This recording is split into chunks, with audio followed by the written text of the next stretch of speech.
கர்த்தர் நாமத்திற்கு மகிமை உண்டாவதாக. எல்லா நாமத்துக்கும் துதிக்கும் பாத்திரராகிய இயேசுவின் நாமத்தில் அனைவருக்கும் என் அன்பின் வாழ்த்துக்கள்.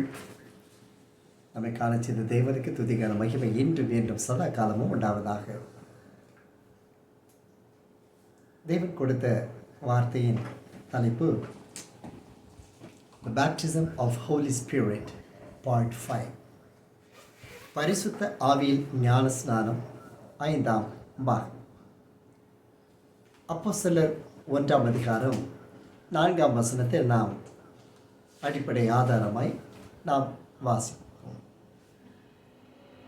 அப்போஸ்தலர் 1ஆம் அதிகாரம் 4ஆம் வசனம். And being assembled together with them, he commanded them not to depart from Jerusalem, but to wait for the promise of the Father, which he said, "You have heard from me."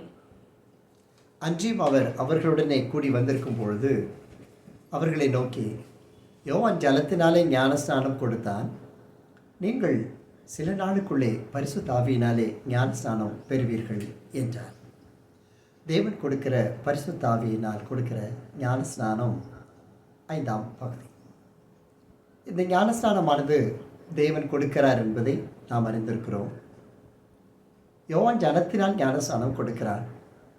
அதுவும் தேவனுடைய அடையாளம் தான், உடன்படிக்கையின் அடையாளம். ஆனால் பரிசுத்த ஆவியினாலே ஞானஸ்நானம் கொடுக்கிற ஒருவர் உண்டு. அவருடைய நாமம் அலாதியானது, எல்லா நாமத்திற்கும் மேலாக உயர்ந்த ஒரு நாமம். சரி, ஆவியினால் அவர் அபிஷேகம் பண்ணுகிறார் என்றால் இந்த அபிஷேகத்தை நாம் எப்படி பெற்றுக்கொள்வது? முதலாவதாக பரிசுத்த ஆவியின் அபிஷேகமானது ஜெபத்தினால் நாம் பெற்றுக்கொள்ள முடிகிறது. The baptism of Holy Spirit is received through prayers. ஜெபத்தினால் நாம் இதை பெற்றுக்கொள்ள முடியும். அப்போஸ்தலர் 4ஆம் அதிகாரம் 31ஆம் வசனத்தில் அவர்கள் ஜெபம் பண்ணின போது அவர்கள் கூடியிருந்த இடம் அசைந்தது. அவர்கள் எல்லாரும் பரிசுத்த ஆவியினால் நிரப்பப்பட்டு தேவ வசனத்தை தைரியமாய் சொன்னார்கள். ஜெபம் பண்ணின பொழுது ஆவியானவர் இறங்கி வருகிறார். ஆவியானவர் இறங்கி வந்து அசைவை உண்டு பண்ணுகிறார். போராட்டங்கள் வாழ்வில் இருக்கிறது மெய்தான். ஆனால் அந்த போராட்டத்தில் நம்மோடு இருக்கிற அந்த தேவனாகிய கர்த்தர் அந்த ஜெபத்தின் மூலமாய் நமக்கு இந்த அபிஷேகத்தின் அக்கினியை அவர் தருகிறார். லூக்கா 22ஆம் அதிகாரம் 44ஆம் வசனத்தில் கிறிஸ்து இயேசு பலவீனத்தில் இருக்கும் பொழுது, லூக்கா 22:44, சற்று காதுகளை சற்று கூர்மையாக வைத்துக் கொள்வோம், கவனித்தும் கொள்வோம். அதிலே தேவனாகிய கர்த்தர் பிதாவை நோக்கி ஒரு ஜெபம் பண்ணினார். பிதாவே, இந்த பாத்திரம் என்னை விட்டு நீங்க கூடுமானால் நீங்கட்டும், ஆகினும் என் சித்தத்தின்படி அல்ல உம்முடைய சித்தத்தின்படி ஆக கடவுது என்று ஜெபம் பண்ணினார். நாம் வாசித்தோம், அவர்கள் ஜெபித்த பொழுது ஆவியானவர் இறங்கி அந்த இடத்தை அசைய பண்ணினார். ஒரு உண்மையுள்ள ஜெபம் அசைவை உண்டு பண்ணும். இங்கு கிறிஸ்து இயேசு ஜெபித்த பொழுது, உம்முடைய சித்தத்திற்கு ஜெபித்த பொழுது, தேவ சித்தத்திற்கு ஜெபித்த பொழுது வானத்திலிருந்து ஒரு தூதன் இறங்கி வந்து கிறிஸ்து இயேசுவை பலப்படுத்தினார். அது மாத்திரமல்ல, அவர் பலப்படுத்துகிற வேளையில் அவர் எந்த சூழ்நிலையில் இருந்தார் தெரியுமா? பாருங்களேன், 44ஆம் வசனத்திலே அவர் மிகவும் வியாகுலப்பட்டார். அதிக ஊக்கத்தோடு ஜெபம் பண்ணினார். அந்த வேதனை, மரணத்தின் துளிகளின் வேதனை அவரை சூழ்ந்திருக்கிற அந்த வேளையிலே ஊக்கத்தோடு ஜெபம் பண்ணினார். அந்த ஜெபத்தினால் அவருடைய வேர்வை இரத்தத்தின் துளிகளாய் தரையிலே விழுந்தது. அவ்வளவு அதிக ஜெபம் நடந்தது. என்ன? அவர் ஜெபம் பண்ணி முடித்தார், எழுந்திருந்தார், சீஷர்களிடத்தில் சென்றார். அவர்களோ துக்கத்தினால் நித்திரை கண்டார்கள் என்று வசனம் சொல்லுகிறது. துக்கத்தில் வியாகுலத்தில் கிறிஸ்து இயேசுவின் ஆவியுடையவர்கள் ஜெபித்து கொண்டிருந்தார்கள். அவர்கள் துக்கத்தினால் நித்திரை பண்ணினார்களாம். நம்முடைய ஜெபத்தினால் இந்த பரிசுத்தாவின் அக்கினியை நாம் பெற்றுக்கொள்ள முடியும். அநேகருக்கு ஜெபிக்கிறதுடைய அந்த வல்லமை நாம் அறிந்து கொள்வது சற்று கடினமாகத்தான் இருக்கிறது. அநேகருக்கு இன்னும் பாவங்களை அறிக்கையிட்டு ஜெபிக்கிறோம். சில வியாகுலங்களை கடந்து வருகிறோம், பாடுகளை கடந்து வருகிறோம், அவமானங்களை சிலுவைகளை சுமந்து வருகிறோம். என்ன நடக்கிறது? அனுதினம் போய் மீண்டும் மீண்டும் ஜெபிக்கிறோம். ஆவியானவரே, இயேசுவே, என் பாவங்களை மன்னியும், என் பழைய பாவங்களை மன்னியும் என்று கேட்கிறோம். அவர் உடனே மன்னித்து அருளுகிறார். அவரிடத்தில் கேட்கிறோம், அடுத்த நாள் கேட்கிறோம், ஆண்டவரே என் பாவங்களை மன்னியும், அது நிமித்தம் எனக்கு கிருபை கிடைக்காமல் இருக்கிறதோ தெரியவில்லை, என் பாவங்களை மறந்துவிடும். அவர் மன்னித்து அருளுகிறார். ஏனென்றால் அவருடைய எல்லைகளுக்குள் இருப்பதினால் நம்முடைய ஜெபங்கள் கேட்கப்படுகிறது. ஆண்டவர் மன்னித்து கொண்டிருக்கிறார், மன்னித்து கொண்டிருக்கிறார், மன்னித்து கொண்டுதான் இருப்பார். ஆனால் நாம் ஏன் விடுதலையை சுதந்திரிக்க முடியவில்லை? ஏனென்றால் ஆவியின் அபிஷேகத்தை பெற்றுக்கொண்டு ஜெபிக்கிறதை நாம் இன்னும் கற்றுக்கொள்ளவில்லை. ஆவியின் அபிஷேகத்தில் ஞானஸ்நானம் பெற்ற அனுபவத்திற்குள் வந்து ஜெபிக்கிறதை நாம் இன்னும் கற்றுக்கொள்ளவில்லை. எனவே என்ன நடக்கிறது? இன்னும் பாவங்களை அறிக்கையிட்டு கொண்டே இருக்கிறோம். பாவங்களை அறிக்கையிடுவது நல்லது தான். ஒவ்வொரு நாள் மீட்பை அனுப்புவது நல்லது தான். கடந்த நாட்டில் ஒரு வார்த்தை அனுப்பியிருந்தேன், பார்த்திருப்பீர்கள். இன்னும் அதிகமாய் பரிசுத்தமாகிறவன் நாம் பரிசுத்தம் இல்லாத காரியத்தை குறித்து மிகவும் வருத்தத்தோடு இருப்பான். தேவனோடு நெருங்கி விட்டோம் என்றால் சில பாவங்களை நினைக்கும் பொழுது நமக்கே வேதனை வருகிறது, நமக்கே அருவருப்பு வருகிறது அல்லவா? அதுதான் ஆவியானவர். ஆக பரிசுத்தாவின் அபிஷேகத்தில் ஞானஸ்நானம் பெற்றிருக்கிற நாம் எப்படி ஜெபிக்க வேண்டும்? இன்னும் நமக்கு ஜெபிக்க தெரியவில்லையே. தேவரீர் என்னை நடத்தும் என்று நாம் ஜெபிக்க ஆரம்பிப்போமே. அந்த அபிஷேகத்தை அறிந்திருந்தோமானால் உமது வாக்குத்தத்தங்கள் என்னுடையவைகள் என்று சுதந்திரித்துக் கொள்ளும்படி ஜெபிப்போமே. பிசாசின் கிருகளை அறுக்கும்படி நாம் ஜெபிப்போமே. கட்டுண்டவர்களை விடுதலையாக்கவும், சிறைப்பட்டவர்களை விடுதலையாக்கவும், கட்டுண்டவர்களை கட்டுகளிலிருந்து விடுதலையாக்கவும், வியாதியஸ்தர்களை சுகமாக்கவும் அல்லவா நம்முடைய ஜெபம் இருந்திருக்கும். ஜெபத்தின் மூலமாய் தான் நாம் இந்த ஞானஸ்நானத்தை நாம் பெற்றுக்கொள்ள முடியும். அந்த ஞானஸ்நானத்தை பெற்றுக்கொள்ளும் பொழுதுதான் தேவதூதர்கள் வானத்திலிருந்து இறங்கி வருவார்கள். தெய்வ பிரசன்னம் இறங்கி வரும். 2 நாளாகவும் 7ஆம் அதிகாரம் 1ஆம் வசனத்தில் சாலமோன் ஜெபித்து முடிக்கிறார். அவர் பலிகளை செலுத்தி பலிகளை வைத்து ஜெபம் பண்ணி முடிக்கிறார். அந்த வசனம் சொல்லுகிறது, சாலமோன் ஜெபம் பண்ணி முடிக்கிற போது அக்கினி வானத்திலிருந்து இறங்கினது. அது தகன பலியையும் மற்ற பலிகளையும் பட்சித்து போட்டது. பலியாகி நம்மை பூரணமாய் பட்சிக்கும்படிக்கு நாம் நம்முடைய ஜெபங்களின் மூலமாய் தேவனுடைய ஆவியானவரை நாம் பெற்றுக்கொள்ள முடியும். வசனம் சொல்லுகிறது, கர்த்தருடைய மகிமையும் ஆலயத்தை நிரப்பிற்று. நாம் ஜெபிக்கிறதற்கு அறிந்து கொள்வோமானால், சுதந்திரித்து அறிந்து விடுதலைக்குள் ஜீவிப்போமானால், தேவனுடைய அக்கினி இறங்குவது மாத்திரமல்ல, நம்மை பலியாய் வைத்திருக்கிற நம்மையும் அது சுதந்திரித்துக் கொள்ளும். மாத்திரமல்ல, கர்த்தருடைய மகிமை ஆலயத்தையும் நிரப்பும். ஒரு வழிதான் உண்டு. அக்கினியினால் ஞானஸ்நானம் பெற்றுக்கொள்ளும் அனுபவம் ஒவ்வொரு நாளும் நமக்கு தேவை. 1 பேதுரு 4ஆம் அதிகாரம் 7ஆம் வசனம் சொல்லுகிறது, எல்லாவற்றிற்கும் முடிவு சமீபமாய் இருக்கிறது. ஆகையால் தெளிந்த புத்தி உள்ளவர்களாயிருங்கள். ஜெபம் பண்ணுவதற்கு ஜாக்கிரதை உள்ளவர்களாயிருங்கள்.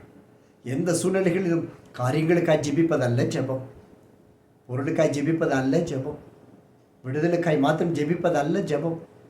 நாம் போராடிதான் ஜெபத்தின் மூலமாக தான் விடுதலை பெற வேண்டுமானால் சிலுவையில் ஏன் அவர் ஜெயித்திருக்க வேண்டும்?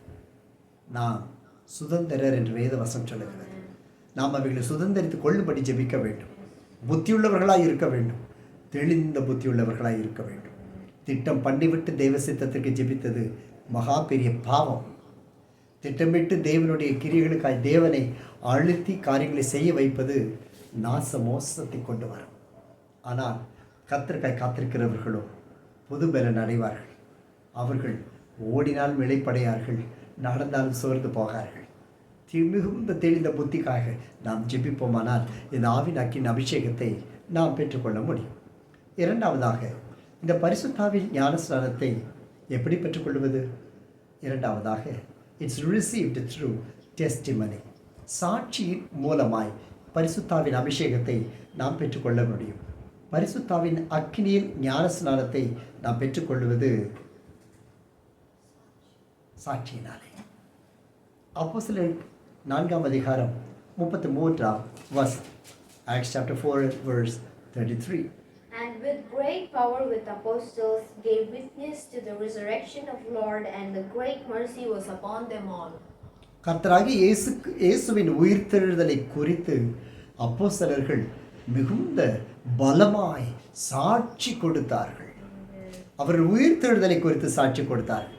நாம் ஆராதிக்கிற தேவனுக்கும் உலகத்தில் ஆராதிக்கப்படுகிறவர்களுக்கு என்ன வித்தியாசம்?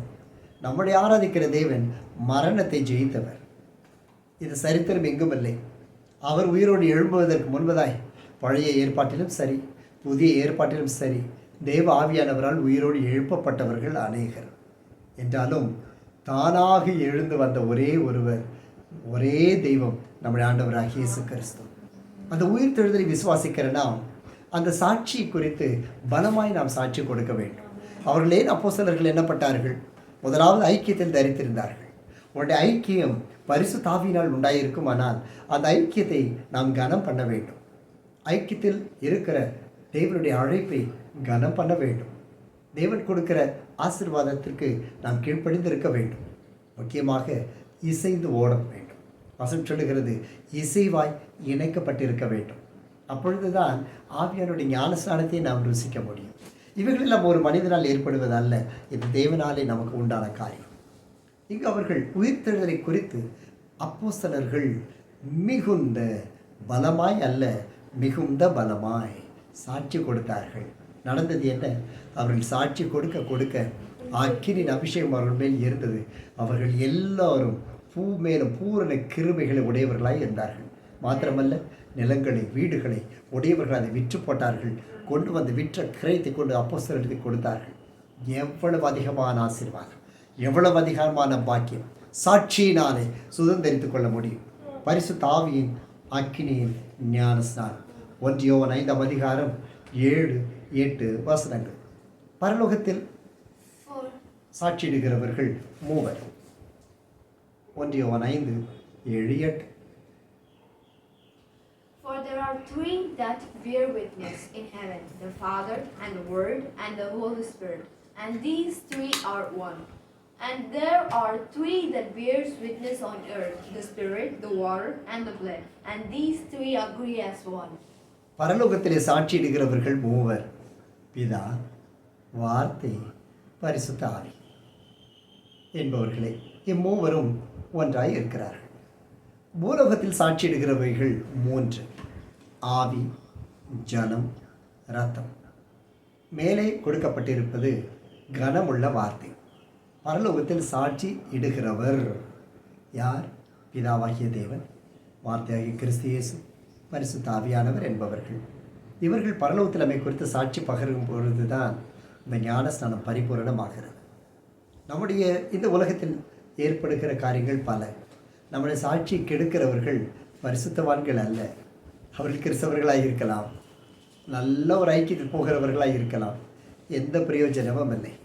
ஏனென்றால் இந்த உலகத்தில் சாட்சி பெறுவதற்கு கர்த்தர் நம்மை குறித்து சாட்சி பகருகிறவர்கள் நன்மையான சாட்சியை மாத்திரம் பேசுவார்கள், தேவனை மகிமைப்படுத்துவார்கள். அந்த சாட்சி இருந்தாலும் சரி, இல்லாவிட்டாலும் சரி, நாம் இந்த ஞானஸ்நானத்தை பெற்றிருக்க வேண்டும், அக்கினி ஞானஸ்நானத்தை பெற்றிருக்க வேண்டும். இந்த பூலோகத்தில் இந்த ஆவி, ஜலம், இரத்தம் நம்மை குறித்து சாட்சி எடுக்கிறது. இம்மூன்றும் ஒருமைப்பட்டிருக்கிறதா? எப்படி? நம்முடைய ஆவி தேவனுக்கு சாட்சி, நம்முடைய ஆவி உலகத்திற்கு சாட்சி. நாம் ஜலத்தின் மூலமாய் ஜனிப்பிக்கப்பட்டோம், ஞானஸ்நானத்தை பெற்றுக்கொண்டோம், தேவனோடு உடன்படிக்கை பண்ணியிருக்கிறோம். எனவே ஜலம் அவரை பார்த்து சொல்லும், இவன் என் மூலமாய் உமது ரத்தத்தின் மூலமாய் உடன்படிக்கை பண்ணியிருக்கிறார் என்று சாட்சி பகரும். 3வது ரத்தம். நமக்கு சிலுவையில் சிந்தப்பட்ட அந்த ஒரு ரத்தம் தவிர வேறொரு மகா பெரிய ரத்தம் சாட்சியிடுவதல்ல. கடந்த வாரத்தில் பார்த்தோம் அல்லவா, அந்த தெய்வ மனிதன் சார்லி கர்க் அவர் சுடப்படுகிற பொழுது ஒரு நொடியில் ரத்தம் கொட்டினதை, கழுத்தில் கொட்டினதை பார்த்தீர்கள் அல்லவா? கதறி அழுதோம். எப்படிப்பட்ட ஒரு சாட்சி, எப்படிப்பட்ட ஒரு சாட்சி. அவருடைய மனைவி அன்று மாலை செய்தியாளர்களை சந்தித்து, அதாவது ஒரு ஜெபக்கூட்டத்திலிருந்து பேசினார்கள். சார்லி, நீ ஆண்டவருடைய வலது பாரசத்தில் போய் நிற்கிறாய், நாங்கள் தொடர்ந்து உடைய ஊழியத்தை ஓடி முடிப்போம் என்று சாட்சி பகர்ந்தார்கள். எப்படி முடியும்? பரிசுத்தவான்களின் சாட்சி. நாம் சாட்சி பரலோகத்தில் இருக்க வேண்டும். பிதா நம்மை குறித்து சாட்சி பகர வேண்டும். ஐயோ, இவள் வாயின் வார்த்தையில் கூட இந்த மனிதன் தன்னுடைய சாட்சிக்கு எடுத்துக்கொள்ளவில்லை என்று, அவன் நாவை தேர்ந்தால் கர்த்தருடைய வார்த்தை இருக்கும் என்று, ஆவியானவர் நம்மை குறித்து சாட்சி பகருகிறார் என்ற வார்த்தை உண்மையாய் மாற வேண்டும். சங்கீதம் 25ஆம் அதிகாரம் 10ஆம் வசனத்தில் பார்க்கிறோம். அவருடைய உடன்படிக்கையும் கர்த்தருடைய உடன்படிக்கையையும் அவருடைய சாட்சிகளையும் கைக்கொள்கிறவர்களுக்கு அவருடைய பாதைகளெல்லாம் கிருபையும் சத்தியமுமானவைகள். கர்த்தர் உடன்படிக்கையை பற்றி கொள்ள வேண்டும். அவருடைய சாட்சிகளை கை கொள்ள வேண்டும். அப்பொழுது அவருடைய பாதைகள் எல்லாம் கிருபையினால் நிறைந்திருக்கும், சத்தியத்தினால் நிறைந்திருக்குமா. எவ்வளவு ஒரு கிருபை பாருங்கள். நீங்களும் நானும் இந்த பரிசுத்தாவின் அக்கினியால் ஞானஸ்நானத்தை பெற்றுக்கொள்ளத்தான் வேண்டும். மத்திய 24:14 சொல்லுகிறது, ராஜ்யத்தினுடைய இந்த சுவிசேஷம் பூலோகம் எங்கும் உள்ள சகல ஜாதிகளுக்கும் சாட்சியாய் பிரசங்கிக்கப்படும். அப்பொழுது முடிவு வரும். என்ன நடக்கும்? 13ஆம் வசனம் சொல்லுகிறது, 12ஆம் வசனம் சொல்லுகிறது, அக்கிரமம் மிகுதியாவதினால் அநேகருடைய அன்பு தனித்து போகும். உங்களை விட்டு பிரிந்து போகிற அன்பெல்லாம் அக்கிரமத்தினால் போகுமானால் நீங்கள் ஏன் கலங்க வேண்டும்? நீங்கள் பிரியாதிருக்க வேண்டிய ஒரே அன்பு நம்முடைய சிலுவையை சுமந்த நம்முடைய சிலுவை நாயகன் இயேசு கிறிஸ்துவின் அன்பு மாத்திரமே. முடிவு பரியந்தும் நிலைத்திருங்கள், அப்பொழுது ரட்சிக்கப்படுவோம் என்று வசனம் சொல்லுகிறது. சங்கீதம் 119ஆம் அதிகாரம் 157ஆம் வசனத்தில், என்னை துன்பப்படுத்துகிறவர்களுக்கும் என்னை விரோதிக்கிறவர்களுக்கும் அநேகர், ஆனால் நானும் உங்களுடைய சாட்சிகளை விட்டு விலக மாட்டேன் என்று சங்கீதக்காரன் சொல்லுகிறார். எவ்வளவு அருமை! என்னை துன்பப்படுத்துகிறவர் விரோதிக்கிறவர்கள் என்னை சுற்றிலும் இருக்கிறார்கள், உங்களுடைய சாட்சிகளை விட்டு நான் விலக மாட்டேன் என்று தேவனிடத்தில் அறிக்கை செய்கிறார். அது மாத்திரமல்ல, உமது வசனத்தை காத்து கொள்ளாத துரோகிகளை நான் கண்ட பொழுது எனக்கு அருவருப்பாய் இருந்தது என்று வசனம் சொல்லுகிறது. வசனத்தை காத்து கொள்ளாதவர்கள் துரோகிகள், அருவருப்பானவர்கள். அவர்களை விட்டு விலகுங்கள். வசனத்தை காத்துக்கொள்ளாதவர்களை விட்டு விலகுங்கள். அதாவது தேவனுடைய பிள்ளைகளை அல்ல, வார்த்தைகளை விட்டு தூஷிக்கிறவர்களை, வார்த்தைகளை சாட்சிகளை தூஷிக்கிறவர்களை விட்டு விலகுங்கள். நீங்களும் நானும் இந்த பரிசுத்தாவியானுடைய அக்கினியால் ஞானஸ்நானத்தை ஒவ்வொரு நாளும் பெற்று அவருடைய நாமத்தை மகிமைப்படுத்துவோம். மூன்றாவதாக, பரிசுத்தாவியானவருடைய ஞானஸ்நானம் ஆவியானவரை ஆராதிப்பதினால் பெற்றுக்கொள்ள முடிகிறது. The baptism of Holy Spirit is received through worship in spirit. ஆவியினால் ஆராதிப்பது. எபேசியருக்கு எழுதின நிருபம் 5ஆம் அதிகாரம் 18-19ஆம் வசனம். Book of Ephesians chapter 5 and verse 18. துன்மார்க்கத்திற்கு ஏதுவான மதுபான வெறி கொள்ளாமல் ஆவியினால் நிறைந்து. துன்மார்க்கத்திற்கு ஏதுவான எந்த காரியத்திலும் நாம் வெறி கொள்ளக்கூடாது. அது உலகமோ, பாவமோ, மாம்ச இச்சையோ, சரீரத்தின் இச்சையோ, ஜீவனத்தின் பெருமைகளோ, இவைகள் மதுபானங்களோ மற்றும் போதை வஸ்துக்களோ இவைகள் அல்ல. நாம் ஆவியினால் நிறைந்திருக்க வேண்டும்.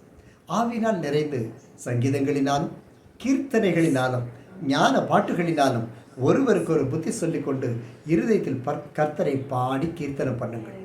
எவ்வளவு அருமையான ஒரு கிருபை! நாம் தேவனை ஆராதிக்கிற பொழுது பரிசுத்தாவியானவருடைய அபிஷேகத்தின் அக்கினி ஞானஸ்நானத்துக்குள் நாம் பிரவேசிக்க முடியும். யோவான் 3ஆம் அதிகாரம் 6ஆம் வசனம் சொல்லுகிறது, மாம்சத்தினால் பிறப்பது மாம்சமாய் இருக்கும், ஆவியினால் பிறப்பது மாம்சமாய் இருக்கும். கிறிஸ்து இயேசு சொன்ன வார்த்தை என்ன? நீ மறுபடியும் பிறவாவிட்டால் தேவனுடைய ராஜ்யத்தை பிரவேசிக்க மாட்டாய். நாம் ஆவியினாலே தேவனை ஆராதிக்கிற பொழுது மறுரூபமாக்கப்படுகிறோம். We are renewed in spirit.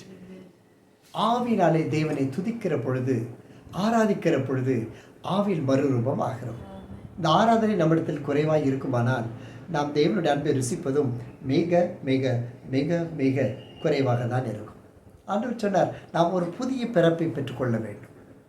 இங்கே வார்த்தை சொல்லுகிறது, மாம்சத்தில் பிறப்பது மாம்சம், ஆனால் ஆவியில் பிறப்பது ஆவியாய் இருக்கும். ஆனால் மாம்சமோ ஆவியை ஒரு நாளும் ஜெயிக்க முடியாது. ஆவியினால் இருப்போமானால் மாம்சத்தை ஜெயித்து விட முடியும். பாவம் தேவனோடு நம்மை சேர விடாது. தேவனோடு இருப்போமானால் பாவத்திற்கு அவர் நம்மை சேர விட மாட்டார். காரணம், அவர் பரிசுத்தமானவர், அவர் ஆராதிப்பதற்கு கிருபை தந்தவர். 2 தீமோத்தேயு 3ஆம் அதிகாரம் 16ஆம் வசனம். 2 Timothy chapter 3 on verse 16. வேத வாக்கியங்கள் எல்லாம் தேவ ஆவியினால் அருளப்பட்டிருக்கிறது. தேவனுடைய மனுஷன் தேறினவனாகவும் எந்த நற்கிரிச்சை தகுதியுள்ளவனாய் இருக்கும்படியாக அவர்கள் உபதேசத்துக்கும் கடிந்து கொள்ளுதலுக்கும் சீர்திருத்தலுக்கும் நீதியை படிப்பிக்குதலுக்கும் பிரயோஜனம் உள்ளவர்களாய் இருக்கிறது. பாருங்கள், தேவனுடைய ஆவியினால் இந்த வேத வாக்கியங்கள் அருளப்பட்டிருக்கிறது. தேவனை ஆவியினால் நாம் ஆராதிக்கிற பொழுது வார்த்தைகளினால், அவர் கொடுத்த வார்த்தைகளை கொண்டு நாம் அவரை ஆராதிக்க வேண்டும். அவர் கொடுத்த வார்த்தைகளை நினைவு கூர்ந்து ஆராதிக்க வேண்டும். வாக்கு தத்தங்களை பெற்றுக்கொள்வோம் என்று சுதந்திரித்து அவரை ஆராதிக்க வேண்டும். ஏனென்றால் அந்த ஆராதனை நம்மை தேறின மனுஷனாய் நிறுத்தும். எந்த காற்று அடிக்கட்டுமே, இன்று நிற்கிறோம் அல்லவா? எவ்வளவு பாடுகளை கடந்து வந்தீர்கள், இன்று எழும்பி நிற்கிறீர்கள் அல்லவா? இன்னும் என்ன வேண்டுமானாலும் ஆகட்டுமே, நீங்கள் நற்கிரிகளை செய்வதற்கு மாத்திரம் நம்மை அர்ப்பணித்துக் கொள்ளுவோம். தேவ நாமம் நம்மிலே மகிமைப்படும்படி எச்சரிப்புள்ளவர்களாய் இருக்க வேண்டும். இந்த வார்த்தைகளை நாம் பற்றிக்கொள்ள வேண்டும். ஆவியானவரை ஆவியோடு ஆராதிக்க வேண்டும். கடந்த வாரத்திலே சனிக்கிழமை நாம் ஆராதிக்க ஆரம்பித்தோம். கர்த்தர் சித்தமானால் வெகு சீக்கிரத்தில் ஒவ்வொரு நாளும் அந்த ஆராதனை வைக்க வேண்டும் என்று வாஞ்சையாக இருக்கிறது. நீங்கள் அபிஷேகத்தில் வல்லமையுள்ளவர்களாய், முக்கியமாக உங்கள் நேரம் உங்களுக்கு வாய்க்குமானால் அதில் கிருபையை பெற்றுக்கொள்ளுங்கள். அதை நடத்துவதற்கு தெய்வத்தில் கிருபையை பெற்றுக்கொள்ளுங்கள். நாம் இணைந்து அதை ஆராதனையில் நாம் செய்து முடிப்போம். சாத்தாண்ட ராஜ்யங்கள் யாவும் கட்டுகள் அருந்து தளர்ந்து போகும். கர்த்தர் மகிமைப்படுவார். இன்னும் கொஞ்சம் காலம்தான். துன்மார்க்கன் ஈரான். ஒருவேளை நாம் சோர்ந்து போவோம், ஒருவேளை பலவீனமாய் காணப்படுவோம். அந்த பலவீனம் வருமானால் தேவ கிருபை நம்மை தாங்கும். சோர்ந்து போவோமானால் ஆவியானவர் தமது சத்துவத்தினால் நம்ம எழும்ப பண்ணுவார். வறுமையில் செல்லுவோமானால் ஐஸ்வர்ய சம்பன்னர் வானத்தின் பலகணிகளை திறந்து நம்மை ஆசீர்வதிப்பார். ஒரு நாள் பிசாசின் கிரிகளுக்கோ, மாம்சமான பொல்லாத ஆவிகளின் கிரிகளுக்கோ, ஏவல்களுக்கோ, பில்லி சுனிய கட்டுகளுக்கோ, மாய மந்திரங்களுக்கோ, துராசை இச்சைகளுக்கோ கர்த்தர் உங்களை என்னை ஒப்பு கொடுக்க மாட்டார். அவர் சொன்னதை நிறைவேற்றுகிற தேவன். அவருடைய சித்தத்தை அறிந்து கொள்ளும் பாக்கியத்தை நாம் பெற்று ஜீவிக்கிற பொழுது தம்முடைய சித்தத்தை அவர் பரிபூரணமாய் நிறைய செய்வார். பரிபூரணமாய் ஆராதியுங்கள். ஒவ்வொரு வீட்டிலும் ஆராதியுங்கள், சத்தமாய் ஆராதியுங்கள். தேவன் உங்களை கொண்டு இந்த அக்கினியின் அபிஷேகத்தின் ஞான ஸ்நானத்தினால் நிரப்பும் காலம் சீக்கிரமாய் இருப்பதாக. நான்காவதாக, the baptism of Holy Spirit is received through living a holy life. இந்த பரிசுத்த ஆவியின் ஞானஸ்நானமானது ஒரு பரிசுத்த வாழ்வதினால் நாம் பெற்றுக்கொள்ள முடிகிறது. ஒரு பரிசுத்த வாழ்வது மிக ஆசீர்வாதம், கிருபையினால் கிடைப்பது. எபிரேயர் 4ஆம் அதிகாரம் 6வது வசனம். The book of Hebrews chapter 6 and verse 6. If they fall away, to renew them again to repentance, since they crucified again for themselves the Son of God and put him into open shame. It's crucified. மறுதலித்து போனவர்கள், கவனியுங்கள், மறுதலித்து போனவர்கள். யார் இந்த மறுதலித்து போனவர்கள்? அவர்கள் 5ஆம் வசனத்தில் 4ஆம் வசனத்தில் சொல்லப்பட்டிருக்கிறது. ஒரு தரம் பிரகாசிப்பிக்கப்பட்டு பரம ஈவை ருசி பார்த்தவர்கள். கவனியுங்கள், வேதனையான விஷயம், பரிசுத்தாவியையும் பெற்றவர்கள், தேவனுடைய நல்வார்த்தையை பெற்றவர்கள், இனிவரும் உலகத்தின் பலனையும் ருசி பார்த்தவர்கள். நாம் பரிசுத்தாவியை பெற்றிருக்கிற பொழுது இனிவரும் பலன்கள் எல்லாம் நமக்கு என்ன தேவையோ அந்த பலன்கள் எல்லாம் அவரிடத்திலிருந்து நாம் பெற்றுக்கொள்வோம். சரீரத்தின் பலன் அவரிடத்திலிருந்து பெற்றுக்கொள்வோம். அப்படி இருக்க இப்படி அவருடைய வார்த்தைகளை ருசித்தவர்கள், பலன்களை ருசி பார்த்து அவரை மறுதலித்து போனவர்கள், அவர்கள் என்ன செய்கிறார்களாம்? தேவனுடைய குமாரனை தாங்களே மறுபடியும் சிலுவையில் அறைந்து போடுகிறார்கள். மீண்டும் மீண்டும் இயேசுவை சிலுவையில் அறைவதனுடைய அர்த்தம் என்ன? அவமானத்தை இயேசுவின் மேல் சுமத்துவது. இந்த வசனம் சொல்லுகிறது, தேவனுடைய குமாரனே தாங்களே மறுபடியும் சிலுவையில் அறைந்து அவமானப்படுத்துகிறபடியினால் மனம் திரும்புதல் கேதுவாய் அவர்களை மறுபடியும் புதுப்பிக்கிறது கூடாத காரியம். அப்படிப்பட்டவர்களை நாம் புதுப்பிக்க முடியாது, பரிசுத்த வாழ்விற்கு கொண்டு வர முடியாது என்ற வசனம் சொல்லுகிறது. ஏன்? தேவனுடைய வல்லமையை அவர்கள் மறுதலித்தார்கள், பிரகாசத்தை மறுதலிக்கிறார்கள். பரமையை ருசி பார்த்து பரிசுத்தவான்கள் எல்லாம் வீழ்ந்து போனதினால் இந்த பல இடங்களில் சாபங்கள் பெருகி இருக்கிறது. கடந்த நாட்களிலே பார்த்தோம் அல்லவா, தேவன் எவ்வளவு பெரிய கிரியை செய்ய வல்லமை உள்ளவர். தம்மை பற்றி கொள்ளுகிறவர்கள் பரிசுத்தமான ஒரு வாழ்க்கை வாழ்வது என்று விரும்புகிறார்கள். ஆண்டவர் விரும்புகிறார் பரிசுத்தமான வாழ்க்கை.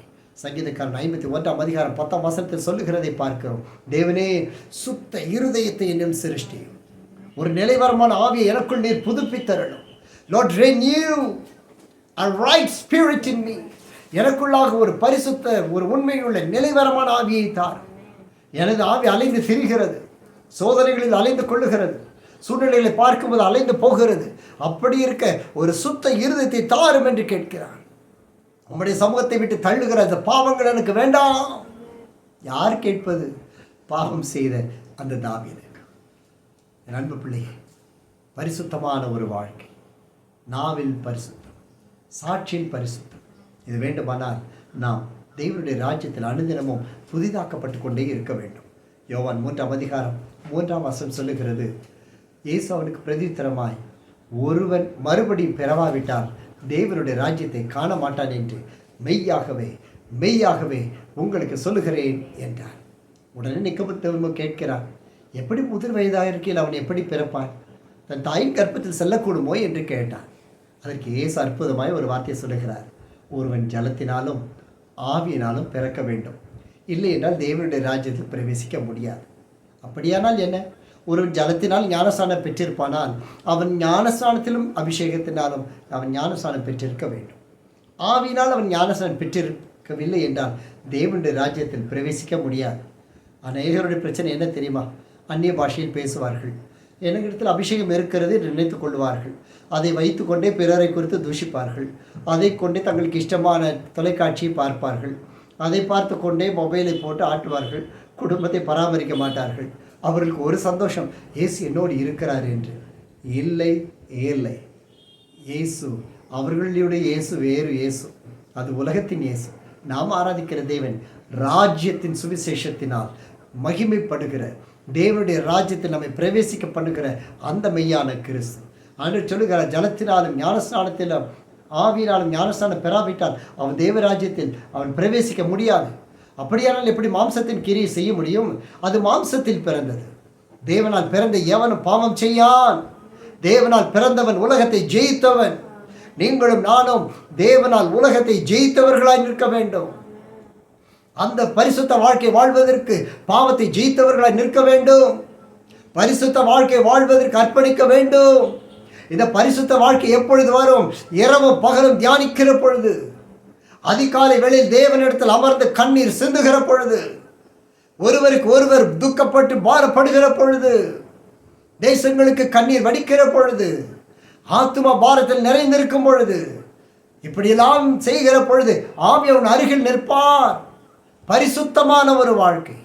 உலகம் தூஷிக்கட்டும், மாம்சமான ஜனம் யாரும் உனக்கு விரோதமாக எழும்பட்டும் என்றாலும் கர்த்தர் சொன்னதே அதை செய்து முடிக்கும் அளவும் அவர் உன்னை கைவிட மாட்டார். பரிசுத்தமான வாழ்க்கை ஒவ்வொரு நாளும் புதிதாக்கி கொள்ள வேண்டும். 2 கொரிந்தியர் 5:17. The 2 Corinthians chapter 5 and verse 17. Therefore, if anyone is in the Christ, he is a new creation. Old things have passed away. Behold, all things became new. இப்படி இருக்க, ஒருவன் கிறிஸ்துவுக்குள் இருந்தால் புது சிருஷ்டியாய் இருக்கிறான். பழையவைகள் எல்லாம் ஒழிந்து போயின, எல்லாம் புதிதாயின. எப்பொழுது கிறிஸ்து இயேசு நமக்குள் வந்து விட்டாரோ அனைத்தும் புதிய சிருஷ்டியாய் மாற்றி விடுவார். ஆகினால் ஒவ்வொரு நாள் காலையிலும் இந்த பரிசுத்தாவின் ஞான ஸ்நானத்தை நாம் ருசிக்க வேண்டும். அவருக்குள் வந்து விட்டால் இந்த பழையவைகள் எல்லாம் ஒழிந்து போயின. அவைகளை நீங்கள் தேடினாலும் பார்க்க முடியாது. துன்மார்க்கரை பார்க்க கொஞ்ச நாட்கள் அவன் இருப்பதில்லை. புல்லின் பூவை போல் ஒழிந்து போவான். ஏன்? நம்முடைய வாழ்க்கை புதிதாய் மாறுகிறது. வசனம் சொல்லுகிறது, இவையெல்லாம் தேவனால் உண்டாகியிருக்கிறதா. அவர் இயேசு கிறிஸ்துவை ஒப்புரவாக்கி அந்த ஒப்புரவாக்குதல் ஊழியத்தை நமக்கென்று கொடுத்தார். அவைகளை நாம் சுதந்திரித்துக் கொள்வதற்கு இந்த பரிசுத்த வாழ்க்கையினால் அவரோடு கூட நாம் ஒப்புரவாய் நிற்க வேண்டும். ஏசாயா 65:17. ஏசாயா 65:17. இதோ நான் புதிய வானத்தையும் புதிய பூமியையும் சிருஷ்டிக்கிறேன். முந்தினவைகள் நினைக்கப்படுவதும் இல்லை, மனதிலே தோன்றுவதும் இல்லை. தேவனிடத்தில் இந்த பரிசுத்த வாழ்க்கை வருவதற்கு நாம் தேவனிடத்தில் திரும்ப வேண்டும். ஆண்டவர் சொல்லுகிறார், புதிய வானத்தையும் புதிய பூமியும் சிருஷ்டித்தவர். உன்னுடைய முந்தைய வாழ்க்கையினை நினைக்கப்படாமல் இருக்க வேண்டுமானால் இந்த ஞானஸ்நானத்தை நாம் பெற்றிருக்க வேண்டும். முக்கியமாய் சொல்லுகிறது பாருங்கள், முந்தினவைகள் மனதில் தோன்றுவது இல்லை. அப்படியானால் புதிய ஞானஸ்நானம் நமக்கு தேவை. இந்த பழைய காரியங்கள், பழைய சிந்தைகள் எல்லாம் நம்முடைய உள்ளத்தில் வந்து தைத்து கொண்டே இருக்கும், உள்ளத்தை கொடுமைப்படுத்தி கொண்டே இருக்கும். என்றாலும் அவருடைய ஞானஸ்நானத்துக்குள் பிரவேசித்து ஓடி வந்து விட்டார். நாம் பரிபூரணமாய் புதிய ஆவி உள்ளவர்களாய் புதிய வாழ்க்கையை கிறிஸ்துவோடு கூட நாம் அனுபவிக்க முடியும். வெளிப்படுத்த விசேஷம் 21:5. வெளிப்படுத்த விசேஷம் 21:5. அப்படியானால் யார் நம்மை புதுப்பிப்பது? யார் நம்மை மறுரூபப்படுத்துவது? Then he who sat on the throne said, Behold, I make all things new. And he said to me, write, for all those words are true and faithful. சிங்காசனத்தின் மேல் வீற்றிருந்தவர், இதோ நான் சகலத்தையும் புதிதாக்குகிறேன் என்றார்.